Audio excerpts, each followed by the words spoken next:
Welcome to the Daily, where we take a few minutes each day to focus on God's Word so that we can find and follow Jesus in every area of our life. Today, I will be reading from Numbers 33. So, let's go. All right, so we're just going to straight up jump into Numbers 33, verse 55. So, here we go. It says, "But if you do not drive out the inhabitants of the land, those you allow to remain will become barbs in your eyes and thorns in your sides. They will give you trouble in the land where you will live. And then I will do to you what I plan to do to them." And what it's saying here is if the Israelites failed to completely remove the wicked Canaanites and destroy their ungodly worship centers, then God would allow the remaining Canaanites to give them trouble, and he would judge them, honestly, just strictly because of their disobedience. And kind of in the same way today, churches that tolerate persistent sin can tend to bring trouble, destruction, and death on themselves and on the souls of their people even. And God will allow his people to be trampled by the evil that they failed to resist. And I just want to mention another verse, Matthew 5, verse 33. It says, you are the salt of the earth, but if the salt loses its saltiness, how can it be made salty again? It is no longer good for anything except to be thrown out and trampled by men.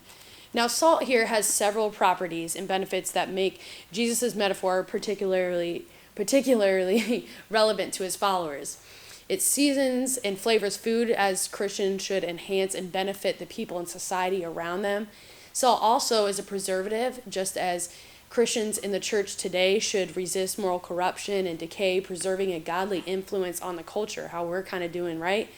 In addition, salt has healing properties, just as Christ followers must help bring healing to people who are hurting physically, emotionally, and spiritually, having someone, to cry on your shoulder.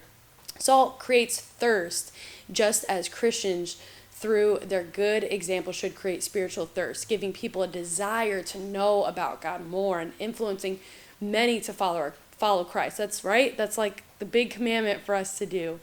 And if we aren't being salty Christians in a way, then we are becoming spiritually lukewarm. When that happens in the church, we tend to lose our effectiveness of the gospel, and honestly will be rejected and thrown out and trampled by men, as it talks about here, right? Which means they will end up giving into their ways, giving into the ways of the world and values of an ungodly society, which honestly will eventually destroy them, how it talks about it in here. Now, not to sound too harsh and aggressive in this daily, but how we talked on Sunday that we are going to be a church that is constantly moving forward. Every day asking God to help us to be more like him. We're not going to sit down and let things pass by, saying, "Jesus, I need you every day." That is what keeps us salty in a way and fresh, so that we may not fall into a place where we are thrown out. It is very important to actually turn physically and move forward in our walk with the Lord every day. So today, I challenge you to be salty. Yes, I know that sounds special, okay? And ask the Lord to help you with the simpleness of following him simply just today, so that we may not be like the Canaanites and thrown out. So stay fresh, stay salty, and God bless you, and have a great rest of your day.